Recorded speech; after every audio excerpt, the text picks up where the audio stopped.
Hace 14.700 años, en lo profundo de una cueva de Inglaterra, las sombras de las antorchas se reflejaban sobre las paredes húmedas. No era un lugar cualquiera. Aquella caverna, que hoy conocemos como Gough's Cave, en Cheddar Gorge, guardaba secretos inquietantes que la ciencia apenas ha podido descifrar. Imagina el silencio, interrumpido solo por el goteo constante del agua filtrándose desde la roca caliza, y en ese ambiente cargado, los restos de cuerpos humanos siendo manipulados como si fueran parte de un ritual cuidadosamente orquestado. Los arqueólogos que exploraron este sitio encontraron algo perturbador: huesos humanos quebrados de manera meticulosa, como si alguien hubiera buscado extraer la médula, calaveras transformadas en lo que parecen ser copas rituales, marcas de cortes en los huesos idénticas a las que dejaban sobre los animales cazados. No se trataba de violencia casual ni de un crimen aislado. Lo que se revelaba era un ritual caníbal con una carga simbólica que aún nos obliga a preguntarnos: ¿qué motivó a estos antiguos cazadores-recolectores a tratar a sus muertos de esta manera? Para entenderlo, hay que retroceder. Estamos en el Magdaleniense tardío, una cultura paleolítica que floreció en Europa al final de la última glaciación. Estos grupos humanos, descendientes de los Cro-Magnon, eran expertos cazadores, artesanos del hueso y del sílex, y artistas capaces de pintar bisontes y caballos en cuevas como Altamira o Lascaux. Sin embargo, en Gough's Cave dejaron una huella distinta, la de un canibalismo que no parece responder únicamente al hambre, sino a un acto ritualizado. El ADN extraído de aquellos huesos nos confirma que pertenecían a humanos modernos, Homo sapiens como nosotros, pero el modo en que trataron esos cuerpos nos habla de una concepción diferente de la muerte y del cuerpo humano. ¿Era un gesto de respeto hacia los muertos, incorporándolos simbólicamente a la comunidad? ¿O se trataba de un acto de dominación, de absorber la fuerza del otro a través de su carne? La ciencia aún debate estas preguntas, pero las marcas en los huesos son claras. Se siguió un mismo patrón, repetido, sistemático. Y allí, en lo oscuro de la cueva, la arqueología nos obliga a mirar de frente un hecho incómodo. El canibalismo no fue un accidente en nuestra historia, sino una práctica con raíces profundas. Lo fascinante es que este hallazgo no está solo. En cuevas de Francia y España, e incluso en yacimientos mucho más antiguos, aparecen evidencias de canibalismo, pero en Gough's Cave tenemos la prueba más clara de un ritual simbólico, reforzada por el análisis de ADN. Los cuerpos no eran de enemigos desconocidos, sino de miembros del mismo grupo. El caníbal y la víctima compartían la misma sangre, las mismas fogatas, el mismo territorio. Es aquí donde el relato se vuelve verdaderamente humano y estremecedor.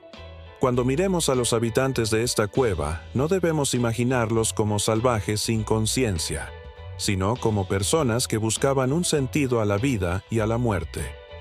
Quizá, para ellos, consumir a los suyos era la forma de mantenerlos presentes, de no dejarlos partir del todo. Cada hueso hallado, cada corte en la superficie ósea, nos habla no solo de un acto físico, sino de un universo de creencias que hoy apenas rozamos. Y es precisamente ese universo lo que exploraremos juntos en este viaje, los orígenes del ritual caníbal más antiguo revelado por el ADN. Porque entender el pasado más oscuro es también entender la complejidad de lo que somos. Acompáñame en este recorrido a través de las cuevas, los restos y las teorías. Suscríbete a este canal y sigamos desenterrando, paso a paso, los secretos más incómodos y reveladores de nuestra especie.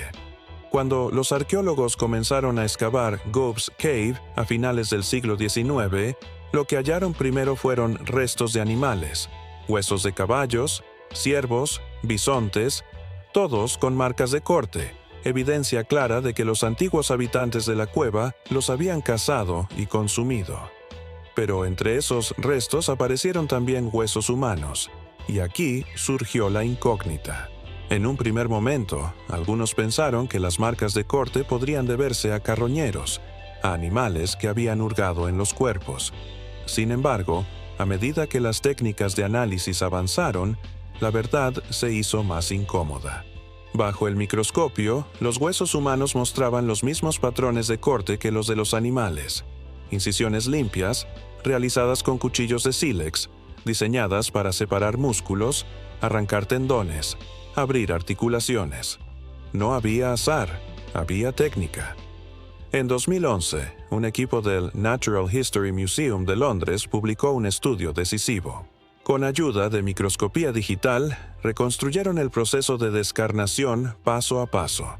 Los cuerpos habían sido desmembrados sistemáticamente, los huesos largos quebrados para extraer la médula y los cráneos, trabajados con una precisión sorprendente hasta convertirlos en cuencos con bordes suavemente retocados. Lo que veíamos allí no era supervivencia desesperada, era un ritual. Los análisis de ADN confirmaron que se trataba de Homo sapiens, miembros del mismo grupo cultural magdaleniense. Y algo más. Estudios de isótopos revelaron que la dieta de estas personas era rica en carne de caballo y ciervo, por lo que no pasaban hambre. La hipótesis de un canibalismo por necesidad se desmoronaba. Entonces, ¿qué significaba comer la carne de los propios? La ciencia aún duda en ofrecer una única respuesta.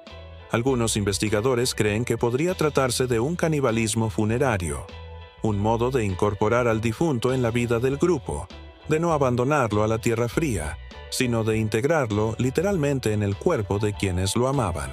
Otros sugieren un aspecto ritual de dominación, quizá un modo de expresar poder o de transformar la muerte en un momento de cohesión social. Lo cierto es que la repetición del patrón y la delicadeza con que se trabajaron los cráneos apuntan a algo más complejo que una mera comida. En ese mismo estudio, los arqueólogos mostraron imágenes que helaron a la comunidad científica.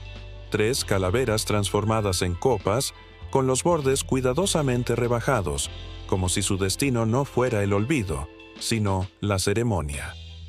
Imagina la escena. En la penumbra de la cueva, alrededor del fuego, un grupo sostiene esos cuencos hechos de cráneos humanos. ¿Qué contenían? ¿Agua? ¿Sangre? ¿Quizá algún brebaje fermentado? Nunca lo sabremos con certeza, pero lo simbólico es innegable. Aquellos fragmentos de hueso, ahora expuestos en vitrinas de museos, son las páginas de un libro que la arqueología intenta leer con paciencia. Y cada corte, cada fractura, cada superficie pulida nos habla de un pensamiento profundo, de una manera de concebir el cuerpo humano que rompe nuestros esquemas modernos. Si hoy nos repugna, es porque estamos mirando con los ojos del presente. Pero ellos, los habitantes de Gob's Cave, no lo veían como un acto monstruoso. Era parte de su mundo, de su forma de dar sentido a la muerte. Y aquí es donde el ADN se convierte en una máquina del tiempo. No solo nos dice que eran humanos como nosotros, sino que quizás compartían también emociones semejantes. La pregunta que queda abierta es, ¿qué emoción se escondía tras aquel ritual? ¿Amor? ¿Miedo? ¿Respeto? ¿Poder? Gob's Cave no es una anomalía aislada. Para comprender su verdadero peso en la historia, hay que mirar más allá de Inglaterra y recorrer el mapa de Europa en busca de otros restos que, como un eco, nos hablan de prácticas similares.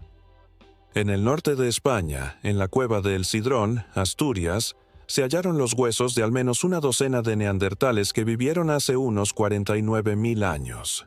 El análisis de esos restos reveló un patrón inquietantemente familiar.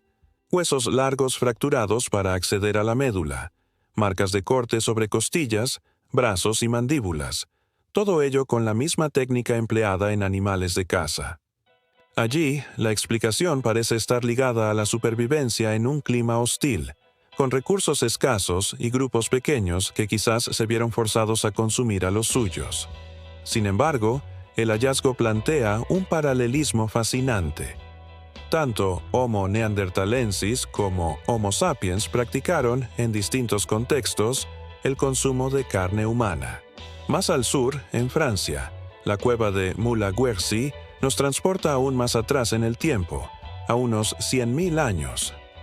En sus profundidades aparecieron los restos de 6 neandertales con señales inequívocas de descarnación. Cortes para separar músculos, cráneos abiertos para acceder al cerebro, huesos fracturados para obtener grasa.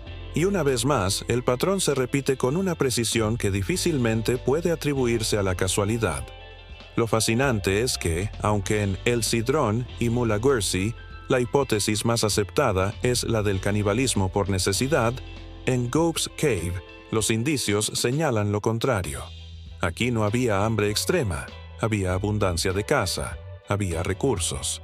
El canibalismo, por tanto, se convierte en un lenguaje, en una forma de expresión cultural. Pensemos en lo que esto significa. Grupos humanos separados por decenas de miles de años y miles de kilómetros, distintos en especie y en costumbres, recurriendo a la misma acción: desmembrar, consumir, transformar huesos humanos, pero con motivaciones diversas. Lo que en un lugar pudo ser hambre, en otro fue ritual. Lo que en un caso fue desesperación, en otro fue simbolismo. Es precisamente esta multiplicidad de contextos la que nos recuerda que el canibalismo no puede reducirse a un tabú universal, sino que es un espejo de la complejidad de la mente humana. El ADN, los cortes, los cráneos trabajados nos dicen que, en el Paleolítico, la frontera entre lo sagrado y lo profano era mucho más difusa de lo que creemos. Y quizás, lo que nos resulta repulsivo, para ellos fue una forma de trascendencia, de asegurar que los muertos no desaparecieran del todo. Cuando colocamos a Gobe's Cave en este mosaico europeo, comprendemos que estamos frente a un fenómeno que no fue aislado, sino parte de una tradición dispersa pero persistente en distintas culturas y momentos. El canibalismo, ya sea forzado o ritual, se convierte en un testimonio de la resistencia y de la imaginación humana. Ahora bien, ¿cómo podemos saber si lo que se hacía en Gobe's Cave respondía a un acto espiritual, simbólico o social? Para eso hay que examinar de cerca no solo los huesos, sino el entorno cultural de los cazadores magdalenienses. Y eso nos llevará al corazón mismo del Paleolítico Superior, el mundo de los símbolos, de las pinturas, de las creencias invisibles que modelaron estas sociedades. Para comprender por qué los habitantes de Gobe's Cave pudieron convertir los huesos de sus muertos en parte de un ritual, debemos entrar en la mente simbólica del Paleolítico Superior, ese universo invisible que transformó al Homo sapiens en un ser profundamente cultural. Estamos hablando de los magdalenienses, un pueblo que, entre hace 17.000 y 12.000 años, cubrió Europa de arte, objetos rituales y restos que aún hoy nos desconciertan. En las cuevas de Altamira en España o en Lascaux, en Francia, dejaron pinturas que no eran simples decoraciones: bisontes, caballos, ciervos y signos abstractos plasmados con precisión, usando pigmentos mezclados con grasa animal y aplicados con los dedos pinceles rudimentarios o soplando el pigmento como un aerosol primitivo. Esas imágenes, proyectadas por la luz temblorosa del fuego, parecían cobrar vida en las paredes. Todo apunta a que eran más que arte. Eran parte de rituales de caza o creencias mágicas destinadas a asegurar la supervivencia. Los magdalenienses también fabricaban amuletos, colgantes de hueso y marfil, y tallaban figuras con motivos animales y humanos. El hallazgo de flautas hechas de huesos de ave nos revela que la música también formaba parte de su mundo, probablemente ligada a ceremonias. Y cuando miramos este paisaje cultural, la práctica de convertir cráneos humanos en recipientes no parece ya un gesto aislado de barbarie, sino una extensión de esa misma necesidad de dotar de significado a la vida y a la muerte. Pensemos en lo siguiente. En sociedades donde la esperanza de vida rara vez superaba los 30 años y donde la muerte estaba siempre cerca, por heridas, enfermedades, partos complicados o cacerías fallidas, los rituales funerarios adquirían un peso enorme. La arqueología nos muestra que en muchos lugares del Paleolítico y el Neolítico temprano se practicaban entierros con objetos, cuerpos cubiertos de ocre rojo o sepulturas colectivas que hablaban de una concepción espiritual de la muerte. En este contexto, el canibalismo ritual cobra sentido como otra vía de relación con los muertos. No se trataba de devorarlos por hambre, sino de incorporarlos al grupo de forma simbólica, de mantenerlos presentes. Al igual que pintaban bisontes para controlar la caza, podían consumir a sus muertos para controlar la ausencia. El ADN nos ha permitido confirmar que los individuos de Gook Cave eran parte de la misma comunidad. Esto refuerza la hipótesis de un canibalismo funerario, porque es poco probable que un grupo se dedicara a fabricar copas con los cráneos de enemigos en un entorno donde cada vida era vital para la supervivencia. La transformación de los restos humanos en objetos rituales, como esas calaveras convertidas en recipientes, nos conecta con un pensamiento mágico. La creencia de que el cuerpo no termina en la muerte, sino que se transforma, que puede servir de vínculo con lo trascendente. Y aquí surge una reflexión profunda. Si hoy conservamos urnas, hacemos altares o guardamos fotografías para mantener vivos a nuestros muertos en la memoria, ¿qué diferencia esencial hay entre eso y beber de un cráneo preparado con cuidado hace 14.700 años? Quizá lo que cambia no es el deseo de recordar, sino el lenguaje simbólico que cada cultura escoge. Gobbs Cave nos obliga a aceptar que el canibalismo, en su forma ritual, fue también una expresión espiritual, un modo de ordenar el caos de la pérdida. Y en ese sentido, no está tan lejos de nosotros como quisiéramos pensar. Para distinguir entre un acto de violencia brutal, un simple banquete o un ritual con carga simbólica, los arqueólogos tienen que convertirse en auténticos detectives del hueso. Cada corte, cada fractura, cada marca microscópica cuenta una historia. En Gobbs Cave, esas historias se acumulan como un coro unánime. No estamos ante un azar, sino ante un patrón. Los huesos humanos recuperados allí, fémures, tibias, costillas y, sobre todo, cráneos, muestran marcas de descarnación idénticas a las de los animales cazados. Pero hay una diferencia crucial. Mientras que en los restos de ciervos y caballos el objetivo era puramente alimenticio, en los restos humanos aparecen huellas de manipulación extra que van más allá de la simple obtención de carne. Tomemos los cráneos como ejemplo. No fueron quebrados de cualquier manera, sino trabajados cuidadosamente para retirar la cara, la mandíbula y la base, dejando intacta la bóveda craneal. Después, los bordes fueron suavizados, como si alguien hubiera querido transformar esa calavera en un objeto funcional, un recipiente. Ningún animal cazado recibió ese trato, solo los humanos. Bajo el microscopio, las marcas de corte revelan la precisión de las herramientas de sílex. Se localizaron incisiones en lugares muy concretos, alrededor de los ojos, en la frente, en la base del cráneo, todas ellas necesarias para retirar la piel y los músculos. Luego, fracturas controladas en puntos clave para abrir el hueso sin destruir su forma. Finalmente, el limado de los bordes, que convierte un resto humano en un objeto preparado. Todo este proceso sugiere intencionalidad ritual, porque nadie invertiría tanto tiempo y esfuerzo en un mero acto de supervivencia alimenticia. Lo mismo ocurre con los huesos largos. Sí, fueron fracturados para extraer médula, pero lo interesante es la regularidad del procedimiento. No se trataba de golpes improvisados, sino de un método repetido, transmitido, casi como una receta cultural. Y lo más revelador, la comparación con los restos de animales demuestra que el tratamiento humano no fue idéntico al animal. Se aplicó una lógica distinta, más elaborada, cargada de gestos simbólicos. Aquí es donde entra en juego un concepto clave en arqueología: el patrón recurrente. Cuando los investigadores encuentran que una misma acción se repite de la misma forma en distintos individuos, descartan la idea de accidente o improvisación. Lo que emerge es la evidencia de un conocimiento compartido, de una tradición. Y en Gobbs Cave, ese patrón es tan claro que no deja lugar a dudas.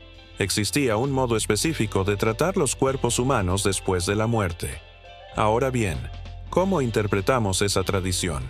Algunos sugieren un canibalismo funerario destinado a integrar al muerto en la comunidad. Otros, un ritual de transición, una forma de marcar el paso entre la vida y la muerte. Hay incluso quienes plantean que el uso de cráneos como copas pudo estar vinculado a ceremonias en las que se bebía en honor a los ancestros. Sea cual fuere la explicación, lo cierto es que cada hueso trabajado en esa cueva es un testimonio de la mente simbólica del ser humano. Y lo fascinante es que los análisis modernos, desde la microscopía digital hasta el estudio del ADN, no solo confirman que esos restos pertenecían a Homo sapiens, sino que nos permiten reconstruir sus gestos con una precisión asombrosa. Es como si pudiéramos observar, a cámara lenta, a alguien hace 14.700 años retirando la piel de un rostro, quebrando un hueso largo, limando un borde de cráneo.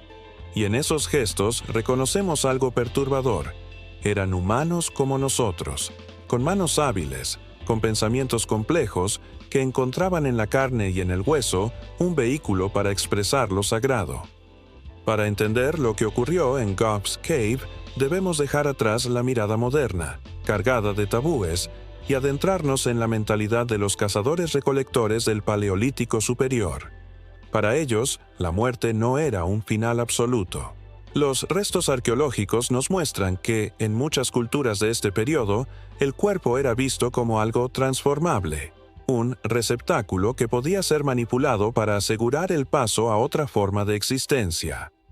Pensemos en los entierros cubiertos de ocre rojo que se han encontrado en lugares como Sungshir, en Rusia, o Dolní Věstonice, en la actual República Checa, datados en más de 25.000 años. Ese pigmento, que recuerda a la sangre, parece simbolizar la vida, la regeneración, un renacer en otro plano. En Sungir, por ejemplo, se hallaron dos niños enterrados juntos, ricamente adornados con cuentas de marfil y brazaletes, como si su muerte no hubiera sido un final, sino la entrada a un viaje acompañado de objetos protectores.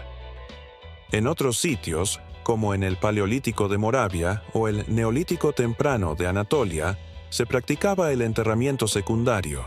Los cuerpos eran desmembrados o manipulados después de cierto tiempo, como si hubiera etapas en el proceso de morir, momentos rituales en los que el cadáver cambiaba de significado. En este contexto, el canibalismo ritual cobra un matiz distinto. Si cubrir con ocre a un difunto era devolverle la sangre simbólicamente consumir su carne, podía ser otra manera de mantener su presencia en el grupo, de absorber su vitalidad, de impedir que se disolviera por completo en la nada. El ADN de Gob's Cave revela que los individuos tratados de esta manera eran parte de la misma comunidad, lo que refuerza la idea de un acto funerario de integración, no de agresión.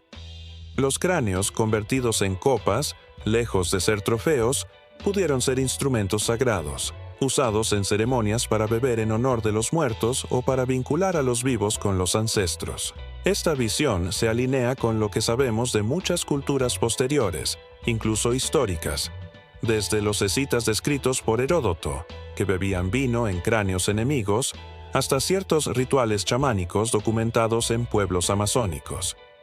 La manipulación del cuerpo humano como puente hacia lo sagrado no es una rareza, sino una constante en la historia. Así, los magdalenienses no eran monstruos irracionales, sino personas que buscaban sentido en un mundo hostil, donde la muerte era cotidiana. Y quizá, a través de esos rituales, lograban algo profundamente humano: domar el miedo a desaparecer, construir la ilusión de que los muertos permanecían. Esta concepción de la muerte como tránsito, como transformación, nos muestra que el canibalismo de Gob's Cave no fue un acto de barbarie, sino un lenguaje cultural, uno que, aunque nos resulte perturbador, tenía una lógica profunda. Cada sociedad humana, desde las más antiguas hasta las actuales, necesita cohesión, necesita símbolos que la mantengan unida frente a las amenazas externas y a las fracturas internas. En el caso de los magdalenienses de Gob's Cave, el canibalismo ritual parece haber sido una de esas herramientas invisibles que daban sentido a la vida colectiva. Pensemos en su realidad. Eran pequeños grupos de cazadores-recolectores, de apenas 20 o 30 individuos que dependían unos de otros para sobrevivir. La pérdida de un miembro del grupo era, a la vez, una tragedia personal y una crisis social. ¿Cómo aseguraban que esa ausencia no debilitara al conjunto? Una hipótesis poderosa es que los rituales caníbales no solo honraban al difunto, sino que también reforzaban la identidad compartida. Comer de los mismos huesos, beber de los mismos cráneos, podía simbolizar la fusión literal del grupo con su muerto, como si cada miembro absorbiera una parte de su fuerza y su memoria. En ese gesto colectivo se reafirmaba la idea de pertenencia. Somos uno, incluso más allá de la muerte.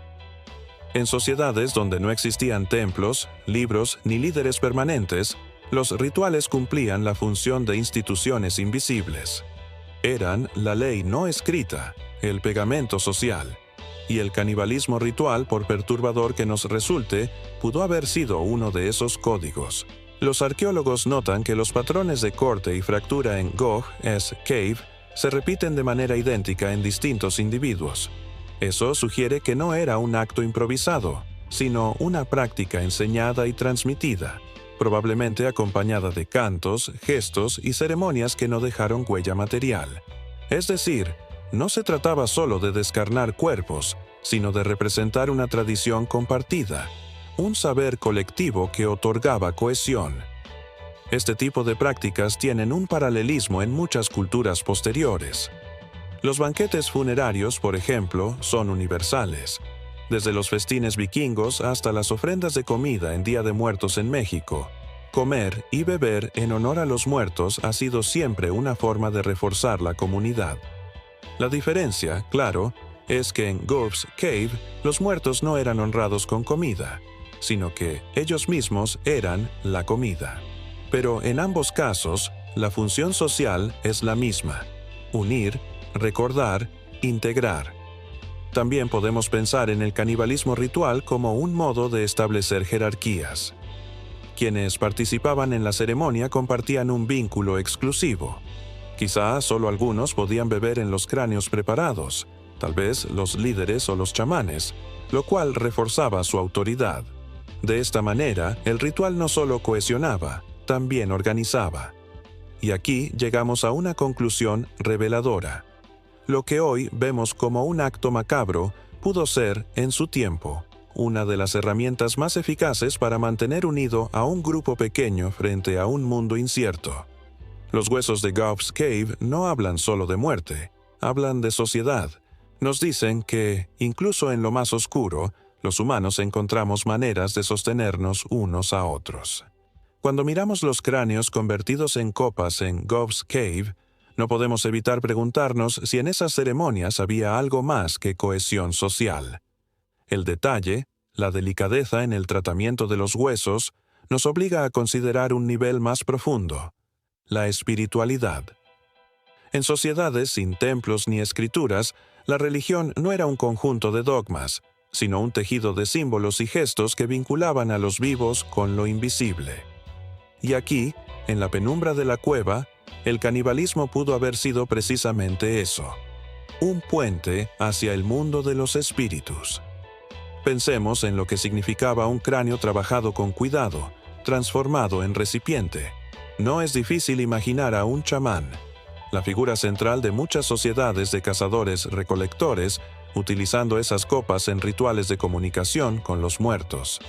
Tal vez se llenaban con agua o con sangre de los animales cazados, y al beber de ellas se invocaba la presencia de los ancestros, se pedía su fuerza o su protección. En muchas culturas posteriores, el contacto con los huesos de los muertos se convirtió en una vía de poder espiritual. Los antiguos griegos conservaban reliquias de héroes. En tradiciones chamánicas de Siberia o de América, los huesos eran considerados depósitos de energía vital. Incluso en el cristianismo medieval, los restos de santos se veneraban como objetos de poder. Lo que vemos en Gog-es Cave podría ser un eco primitivo de esa misma necesidad: dar a los huesos un papel sagrado. El canibalismo, en este sentido, se convierte en un ritual de integración espiritual. Al consumir la carne del difunto, el grupo no solo lo mantenía en su memoria, sino que lo incorporaba en su propio ser, como si absorbiera su energía vital. Y al beber en los cráneos, tal vez recreaban un diálogo con ese ancestro, un gesto de continuidad más allá de la muerte. La arqueología nos muestra que en muchas culturas paleolíticas el fuego y las cuevas eran espacios sagrados. Las llamas que proyectaban sombras en las paredes, los ecos que resonaban en lo profundo, creaban un ambiente cargado de misterio. Allí, en ese escenario, un ritual caníbal no sería un acto grotesco, sino una ceremonia cargada de sentido, un momento en que el grupo se encontraba con sus muertos y con lo divino. El detalle más revelador es que los huesos humanos y los de animales fueron tratados de manera distinta. Los ciervos y caballos eran descuartizados para alimentarse, pero los humanos recibían un tratamiento especial. Esto sugiere que había un código invisible, un significado añadido. El cuerpo humano no era solo carne, era símbolo. Y al manipularlo, los magdalenienses estaban entrando en un terreno sagrado. Así, Gove's Cave nos habla de una protorreligión, de un pensamiento mágico donde el cuerpo del difunto era la ofrenda y el canal hacia otra dimensión. No sabemos qué palabras, qué cantos, qué gestos acompañaban ese acto, pero podemos intuir que lo que hoy nos resulta perturbador, para ellos era una manera de mantener abierto el lazo con los ancestros. El canibalismo ritual de Gove Ashes Cave nos enfrenta a una paradoja profunda. El mismo acto puede interpretarse como un gesto de respeto y, al mismo tiempo, como un acto de violencia. Es en esa tensión donde se revela la complejidad de lo humano. Pensemos en el proceso. Alguien toma un cuchillo de sílex y comienza a cortar la piel de un rostro, a separar músculos, a fracturar huesos. En nuestra mirada moderna, esto parece un crimen atroz, pero para ellos, cada corte pudo estar cargado de un sentido espiritual. Cada fractura pudo ser un paso dentro de un ritual cuidadosamente estructurado. Y sin embargo, la ambivalencia está ahí. ¿Cómo diferenciar la ternura de la profanación cuando ambas pasan por el mismo gesto físico? Lo perturbador es que los huesos nos muestran ambas dimensiones al mismo tiempo. Los cráneos trabajados con cuidado hablan de reverencia, de una intención estética y simbólica. Pero los huesos largos, quebrados para extraer médula, revelan una dimensión carnal, utilitaria. Es posible que ambas convivieran sin contradicción. Consumir la carne podía ser, al mismo tiempo, un acto de nutrición y de integración espiritual. En muchas culturas, lo sagrado y lo violento van de la mano. Recordemos los sacrificios humanos en Mesoamérica, donde arrancar corazones era un gesto brutal, pero también un honor, un puente hacia los dioses. O las piras funerarias vikingas, donde el cuerpo ardía en medio de la destrucción, pero también se elevaba al Valhalla. Lo mismo pudo ocurrir en Gove's Cave. Los huesos humanos, tratados como los de animales en un primer momento, pasaban a convertirse en objetos cargados de significado en un segundo. Esa dualidad es profundamente humana. Nos recuerda que la moral no es universal ni eterna, sino que se moldea según la necesidad, la creencia y el contexto. Para los magdalenienses, descarnar y consumir a los suyos no era un acto inmoral. Era una forma de mantener el vínculo con ellos, de dar continuidad a la comunidad, y quizá lo que para nosotros es horror, para ellos fue ternura ritualizada. El ADN extraído de esos huesos añade otra capa a la paradoja. Confirma que eran parientes, miembros del mismo grupo. No había enemistad, no había trofeos de guerra. Había proximidad, sangre compartida. Esto significa que el acto no era una negación del otro, sino una forma extrema de inclusión. Una inclusión que pasaba por lo que hoy entendemos como violencia, pero que para ellos pudo ser el más alto grado de respeto. Este hallazgo nos obliga a mirarnos en un espejo incómodo, porque revela que el ser humano es capaz de unir amor y violencia, ternura y brutalidad, en un mismo gesto, y que esa ambigüedad no es un error del pasado, sino parte de nuestra naturaleza. Hasta hace apenas unas décadas, el canibalismo en la prehistoria era un tema rodeado de escepticismo y prejuicio. Las primeras afirmaciones eran recibidas con incredulidad. ¿Comer humanos? Eso no puede ser, decían muchos investigadores, incrédulos ante la idea de que nuestros antepasados pudieran recurrir a actos que hoy consideramos monstruosos. Pero Gough's Cave cambió ese panorama. Gracias a la combinación de excavaciones meticulosas, análisis microscópicos y estudios de ADN, los científicos pudieron confirmar la realidad de un ritual caníbal estructurado. Cada corte, cada fractura, cada cráneo transformado se convirtió en evidencia concreta de una práctica simbólica con una lógica interna propia. Los hallazgos allí no solo revelan la existencia del canibalismo, sino que también nos muestran cómo se interpretaba la muerte, la identidad y la espiritualidad en sociedades de cazadores-recolectores del Paleolítico Superior. Desde entonces, el sitio se ha convertido en un referente global. Investigaciones posteriores han buscado patrones similares en otros yacimientos europeos, comparando técnicas de corte, fractura de huesos y contextos arqueológicos. Algunos hallazgos han confirmado canibalismo ocasional por supervivencia. Otros han apuntado a rituales, pero pocos han presentado un conjunto tan coherente como el de Gough's Cave. Este lugar ha transformado la manera en que los arqueólogos piensan la cultura material de los magdaleniense tardío. Ya no se trata solo de herramientas de sílex, restos de caza o arte rupestre. Los cuerpos humanos mismos se convierten en objetos de estudio cultural, portadores de significados complejos. Incluso la paleogenética ha aportado nuevas perspectivas. El ADN ha permitido identificar la relación de parentesco entre los individuos, confirmando que no se trataba de enemigos o desconocidos. Esto cambia radicalmente la interpretación del canibalismo prehistórico. No era solo una cuestión de supervivencia o violencia, sino un fenómeno ligado a la cohesión social, al ritual y a la espiritualidad. Gough's Cave nos recuerda que la historia humana es compleja, que los comportamientos que nos horrorizan hoy podían tener un sentido profundo para quienes los practicaban. Nos obliga a cuestionar nuestras categorías morales y a mirar al pasado con ojos que combinen rigor científico y empatía histórica.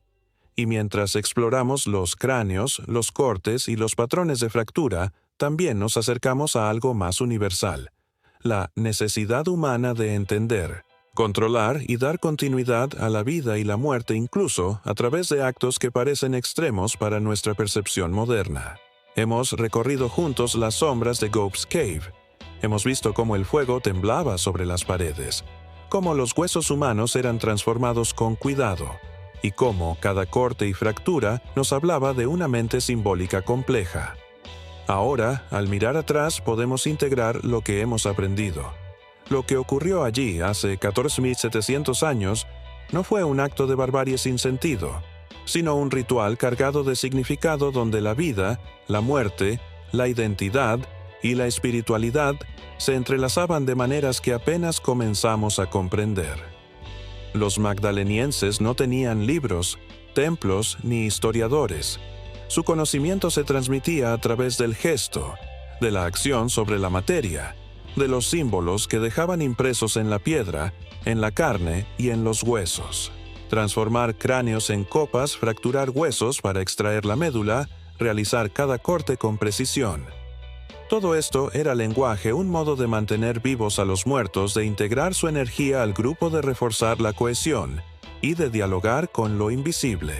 El ADN y los análisis arqueológicos nos revelan que esos individuos eran miembros de la misma comunidad. No eran enemigos, sino parientes. No había odio, sino memoria. Y aquí surge la lección más profunda que Gough's Cave nos deja. Lo que hoy nos provoca horror o incomodidad puede haber sido para otros un acto de amor, de respeto, de conexión. La moral, la ética y la percepción de lo sagrado no son universales ni eternas. Se construyen en contextos concretos, moldeadas por la necesidad, la creencia y la cultura. Observar estas prácticas con rigor científico y al mismo tiempo con empatía histórica nos acerca a comprender lo que significa ser humano en toda su complejidad, capaz de ternura y violencia, de ritual y supervivencia, de miedo y reverencia. Y quizás, al final, eso es lo que hace que nuestra historia sea fascinante y estremecedora, que somos, desde hace milenios, criaturas que buscan sentido en un mundo incierto, y que inventamos lenguajes, símbolos y ritos para sostenernos unos a otros frente al misterio de la vida y la muerte. Mientras dejamos atrás las sombras de Gob's Cave, llevamos con nosotros un conocimiento que trasciende los huesos, la capacidad humana de transformar la muerte en memoria, el horror en ritual y la pérdida en continuidad. Este viaje no termina aquí. La historia de nuestra especie está escrita en piedras, pinturas y huesos, y cada descubrimiento nos invita a mirar más allá de lo visible, a escuchar el eco de los que nos precedieron y a aprender de su valentía y creatividad. Si este relato te ha llevado a comprender un poco más quiénes somos y de dónde venimos, suscríbete al canal y acompáñanos en futuros viajes a través de la prehistoria y la memoria de nuestra especie. Porque en cada cueva, en cada hueso y en cada sombra proyectada por la luz de una antorcha, hay historias que esperan ser contadas y secretos que revelan la esencia de lo humano.